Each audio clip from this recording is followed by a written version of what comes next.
Hello बच्चों, आपके अपने YouTube channel Manoj academy Benipatti में आप सभी का स्वागत है। तो आज आपका सबसे अलग क्लास होगा, अब तक का सबसे पहला क्लास।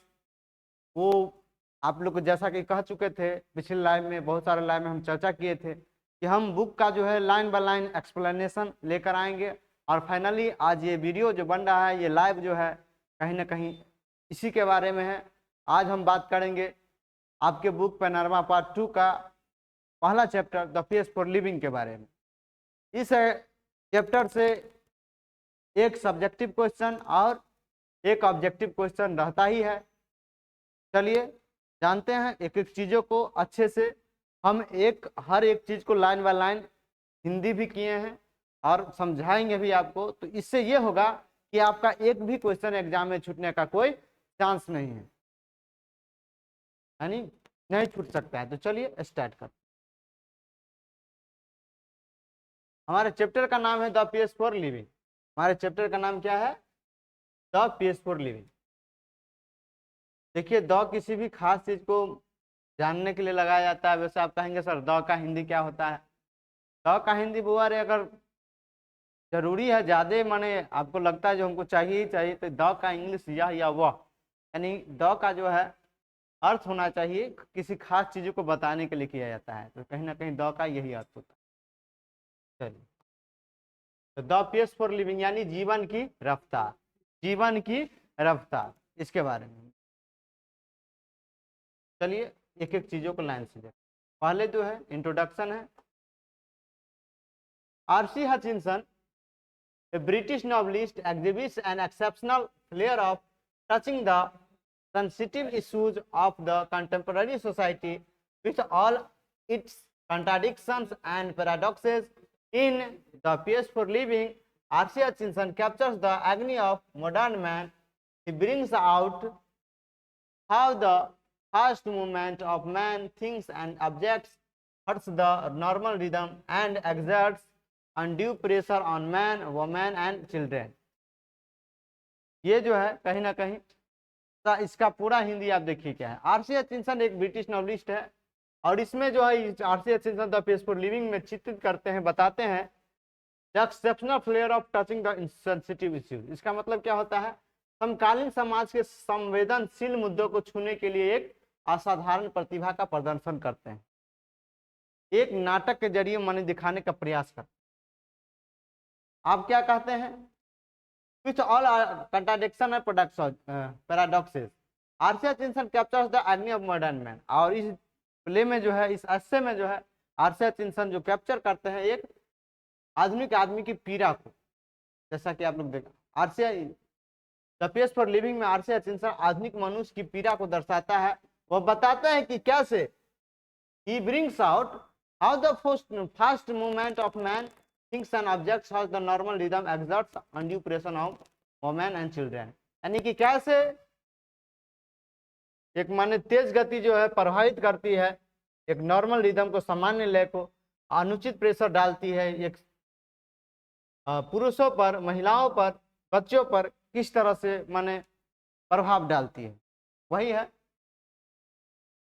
वह बताते हैं कि कैसे पुरुषों की चीजों और वस्तुओं की तेज गति सामान्य लय को नुकसान पहुंचाती है और पुरुषों को, महिलाओं और बच्चों पर अनुचित दबाव डालती है। आप लोगों का कमेंट हम नहीं पढ़ पाएंगे बुआरे, क्योंकि ये जो सेशन है कहीं ना कहीं वीडियो है और इसको जो है आप लोग लाइव में देखिए अच्छी तरह से। और इसके लिए सॉरी, आप लोग का कमेंट हम नहीं पढ़ पा रहे हैं, लेकिन इसी टाइम पर हम आप लोग को पढ़ा रहे हैं।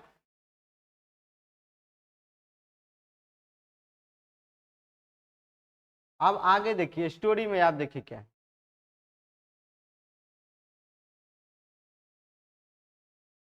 I saw a play in Dublin not long ago in which the chief character was an elderly corn merchant। यहाँ corn हो जाएगा, the corn merchant in a small Irish country town। मैंने डबलिन में एक नाटक देखा था, ज्यादा दिन नहीं हुआ है, इन विच चीफ, जिसमें मुख्य पात्र के रूप में क्या था? एक बुजुर्ग अनाज व्यापारी था जो कहाँ का था? स्मॉल आयरिश कंट्री टाउन के थे। He was man of many anxieties. His heart was dicky. He His nephew was cheating him. His wife had the fantastic notion of spending 10 pound on holiday. यहाँ तक का हिंदी समझिए। वो जो है बहुत सारी विपदाओं से घिरा हुआ आदमी था और उसका दिल कमजोर था उस कॉर्न मर्चेंट का। हिज nephew, उसका भतीजा जो है चीटिंग हिम, उसे धोखा दे रहा था। His wife had the fantastic notion of spending $10 on holiday, और उसके पत्नी का इच्छा जो था नहीं थी माने छुट्टियों पर 10 पाउंड खर्च करने की। उसको बहुत सारा विपदा था, एक तो भतीजा उसको धोखा दे रहा था उस आदमी को, उस कॉर्न मर्चेंट को, और ऊपर से उसकी पत्नी की शानदार इच्छा माने प्रत्येक हफ्ते पर उसको जो है 10 पाउंड चाहिए ही चाहिए खर्च करने के लिए। All together the pace of life was getting too much for him, और कुल मिलाकर का है तो उसका जो जीवन की जो गति है उस कॉर्न मर्चेंट की रफ्तार हो गई थी, बहुत ही तेज से हो गई थी। And in a moment of despair uttered a great cry from the heart, और निराशा के एक पल में यानी रोते हुए कहीं ना कहीं अपने अंदर की चीख की आवाज माने वो बड़बड़ाया, रोया। They tell me there's an aeroplane now that goes at 100 miles an hour, now that's too fast. और कहते हैं, वो मुझसे कहते हैं कि एक जहाज की जो माने है 1000 माइल्स प्रति घंटे जो चलती है, उसी तरह से मेरा जीवन भी उतना तेज हो गया। इसका पूरा लाइन बाय लाइन देखिए क्या एक्सप्लेनेशन है, एक बार हम पढ़ के बता देते हैं। आप लोग वीडियो को लाइक कर दीजिए, शेयर कर दीजिए अपने दोस्तों के साथ इस लाइव को। मैंने कुछ समय पहले डबलिन में एक नाटक देखा था जिसमें मुख्य पात्र एक छोटे से आयरिश देश के शहर का एक बुजुर्ग व्यापारी था। वह कई चिंताओं से घिरा व्यक्ति था, उसका दिल पागल था, उसका भतीजा उसे धोखा दे रहा था, उसकी पत्नी को छुट्टियों पर 10 पाउंड खर्च करने की शानदार धारणा थी, इच्छा थी। कुल मिलाकर जीवन की गति उसके लिए बहुत तेज होती जा रही थी, और निराशा के एक क्षण में उसने दिल से जोर से चिल्ला कर कहा, वे मुझे बताते हैं कि अब एक हवाई जहाज है जो 1000 मील प्रति घंटे की रफ्तार से चलता है, और वह बहुत तेज है, और इसी तरह मेरा जीवन भी हो गया है। नहीं, उस आदमी ने कहा, कौन मर्चेंट। चलिए आगे देखिए। For me that was the most enchanting line in the play. लेखक कहते हैं अब, the man's complaint was so hilariously irrelevant to his own situation, and besides being comic, it struck me as a perfect illustration of the way Irish get a subtle truths by the most unlikely approaches. You saw what the old fool meant. और मेरे लिए इस कहानी में जो है, नाटक में जो सबसे मनमोहक लाइन था, क्या था? द मैन्स कंप्लेंट, उस आदमी की जो शिकायत थी बहुत ही बेतुकी थी, शानदार बेतुकी थी अपने सिचुएशन से, अपने स्थिति से। एंड बिसाइड, और इसके अलावा बीइंग कॉमिक, एक मजाकिया टाइप का था। It struck me as a perfect illustration of the way Irish get a subtle truth by the most unlikely approaches. और ये जो हमें सिखाती है, जिस तरह से आयरिश के लोग जो है मुहावरा में बात करते हैं, घुमा फिरा के बात करते हैं, उस तरह के चित्रण को हमें समझ में आता है। जैसा कि आप उस मस्खरे आदमी के बारे में, इसका मतलब क्या था, आप जैसा कि देख रहे हैं ना, यही कह रहे हैं, लेखक कह रहे हैं क्या, मेरे लिए वह नाटक की सबसे मनमोहक पंक्ति थी। आदमी की शिकायत उसकी अपनी स्थिति के लिए इतनी शानदार ढंग से अप्रासंगिक यानी बेतुकी थी, और हास्यप्रद होने के अलावा यानी मजाकिया होने के अलावा, यह मुझे इस बात का एक आदर्श उदाहरण लगा। क्या लगा? कि कैसे आयरिश के लोग सबसे असंभावित तरीकों से शुद्ध सत्य का प्राप्त करते हैं। अपने देखा कि बूढ़े मूर्ख का मतलब क्या था, यानी उस आदमी का कहने का क्या मतलब था, नहीं माने कहना क्या चाहता था जहाज का उदाहरण देकर। माने इससे उनको ये पता लगा, लेखक को, जो माने आयरिश के जो लोग हैं घुमा फिरा के बात करते रहते हैं। आशा करते कि आप लोग को एक एक चीजों अच्छे से समझ में आ रहा हो। चलिए आगे के लाइन में देखते हैं। फिर ये कहते हैं, लेखक कहते हैं, not that I have any dislike of rapid moment my self. ऐसा नहीं है कि मैं जो है तेज गति को पसंद नहीं करता हूँ। I enjoy going in a car eight 90 meals miles an hour so long as I am driving and so long as it is not my car. I adore the machines that hurry you about at Battersa, to dine in London and lunch in New York next day seems to me a most satisfactory experience. I admit it excludes all the real pleasures of travel, the sort of fun you get from a country bus in Somerset, Spain, but it gives you superficial sense of drama. It was a short excitement our ancestors had to do without, and we might just as well as accept it gratefully. Nowhere speed becomes something unfriendly to me is where the mental activities of our time, and as they naturally do, to follow the pace for the machines. और इस line के माध्यम से कहते हैं कि ऐसा नहीं कि मैं जो तेज गति को पसंद नहीं करता हूं, मैं कार चलाना पसंद करता हूं, लॉन्ग ड्राइव पर जाना पसंद करता हूं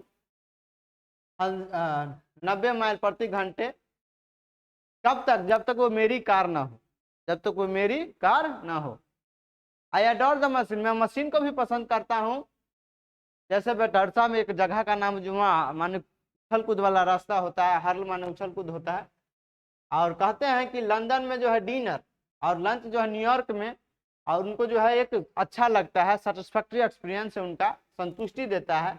मैं इसे स्वीकार करता हूँ कि the real pleaser the sort of you get from a country बस इन समरसेट स्पेन, और आप जो है एक सही सुख जो है यात्रा का सही सुख आनंद जो प्राप्त करते एक बस में, एक समरसेट में ही माने ये स्पेन में ही आप यात्रा का आनंद उठा सकते हैं।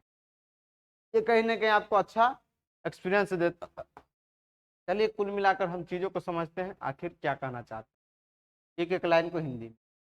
ऐसा नहीं कि मुझे स्वयं तीव्र गति से कोई ना पसंद है, मुझे 90 मील प्रति घंटे की रफ्तार वाली कार में चलने में मजा आता है जब तक मैं गाड़ी चला रहा हूं और जब तक वह मेरी कार नहीं है। मैं उन मशीनों की सराहना करता हूं जो बेटर्सी में आपको परेशान करती है। लंदन में भोजन करना और अगले दिन न्यूयॉर्क में दोपहर का भोजन करना मुझे सबसे संतोषजनक अनुभव लगता है। मैं मानता हूं कि मुझे इसमें यात्रा के सभी वास्तविक आनंद शामिल नहीं है, जैसा आनंद आपको समरसेट स्पेन में एक देसी बस में मिलता है। वास्तव में अगर आप यात्रा का सही आनंद लेना चाहते हैं तो बस से चलिए, साइकिल से चलिए, पैदल चलिए। हवाई जहाज से आप यात्रा का रियल प्लीजर जो है नहीं ले सकते हैं, मजा नहीं ले सकते, यही है।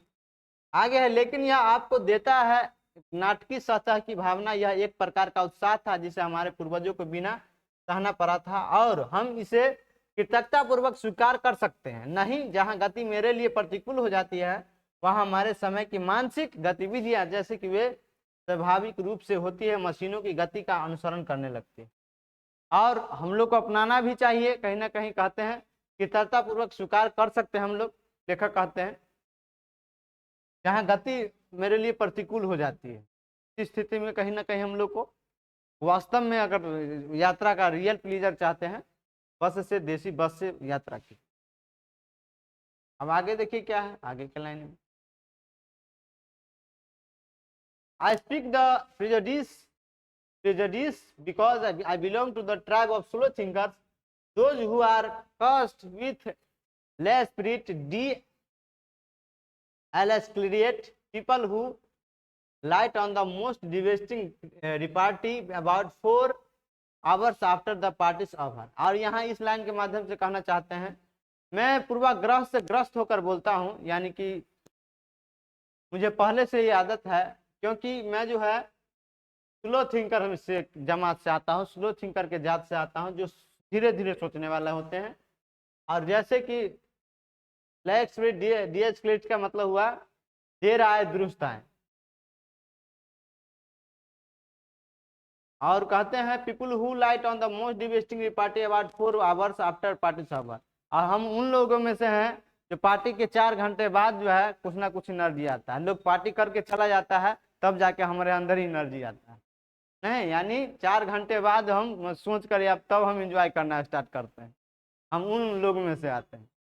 आई am one of the those who are guaranteed to get the lowest marks in any intelligence test, because those tests or all the ones I have come across seem to be designed to measure the speed of your mind more than anything else. Obviously, we slow thinkers are terribly handicapped in the business of getting a living.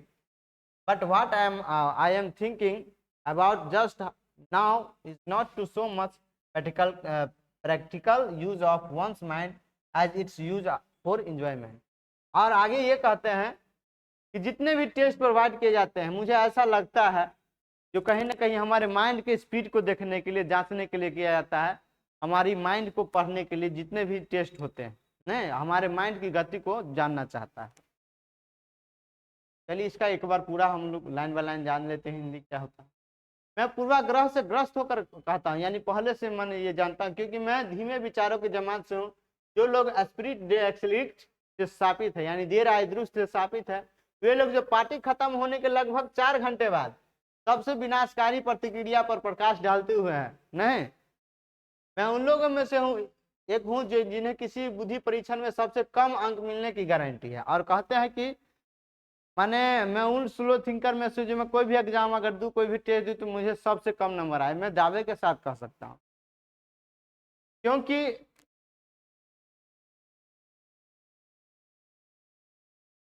वे सभी परीक्षण जो है मैंने देखे हैं, ऐसा लगता है कि किसी भी अन्य परीक्षण से अधिक आपके दिमाग की गति को मापने के लिए डिजाइन किए गए हैं। वास्तव में जितना भी एग्जाम होता है वो कहते हैं हम धीरे धीरे सोचने वाले हैं, ये सब जो एग्जाम जो है, टेस्ट जो है प्रोवाइड किया जाता है, वो माइंड के तेज को मापने के लिए, गति को। जाहिर है कि हम धीमी सोच वाले जीविकोपार्जन के व्यवसाय में बुरी तरह अक्षम है, लेकिन अभी मैं जिस बारे में सोच रहा हूँ वह किसी के दिमाग का व्यवहारिक उपयोग नहीं है, बल्कि आनंद के लिए इसका उपयोग। और ये कह रहे हैं कि जो मैंने हमको अच्छा लगता है, जो हम हैं वो उसी में अच्छा लगता है, मुझे यही में अच्छा लगता है, मैं जो कर रहा हूँ। मैं स्लो थिंकर्स में से हूँ, मैं स्लो ही सोचता हूँ। आगे देखिए क्या कहते हैं। As an example when I go to cinema, माने कि एक उदाहरण से लेते हैं, जब मैं सिनेमा जाता है, find my self in hopeless fog, मैं जो है अपने आप को आशावाद माने ये हो जाता हूँ, खुद को निराशाजनक कोहरे में पाता हूँ। एंड आफ्टर 2 और 3 मिनट, 2 और 3 मिनट के बाद I have to turn my to wife enlightenment, यानी जानने के लिए, आनंद जानने के, एनलाइटनमेंट मतलब क्या होता है, एक मिनट,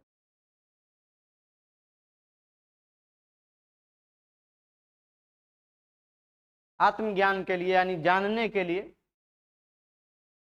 मैं अपने पत्नी की तरफ घूमता हूँ बार बार, 3 मिनट के बाद, 2 मिनट के बाद, इस पर मैं फुसफुसाता हूँ, is this the same girl as the one so is the beginning, क्या ये वही लड़की है ये मैंने शुरुआत में देखा था। सिनेमा चल रहा है और पूछना किससे पढ़ रहा है उसको, अपनी पत्नी से, इनको देखो। एंड सी विस्पर्स बैक, और फिर से फुसफुसाता है, no there are 3 girls in the film, नहीं, उसकी पत्नी कहती है इस फिल्म में जो है 3 लड़कियां हैं। एट टेल ब्लॉन्ड, एक लंबी सुनहली बाल वाली, एक शॉर्ट ब्लॉन्ड, एक छोटी सुनहले वाली बाल वाली, एक मीडियम साइज बर्नेट, एक हिप्पी कट वाली लड़की है। Call them A B and C, जिससे क्या कहा गया है, ए बी और सी कहा गया है। The hero is that man who takes his hat off when the comes indoors, hero हुआ है जो रूम में आते ही जो है क्या करता है, टोपी उतार देता है।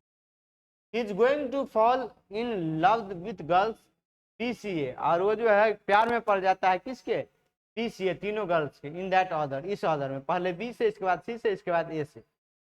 And so it proves to be there you have a mind which a trend itself to work high gear, how is matter of fact it can work in other gears just as well, but my point is that most of my fellow patients in the cinema do think fast enough to keep up comfortably with rapid changes of scene and action.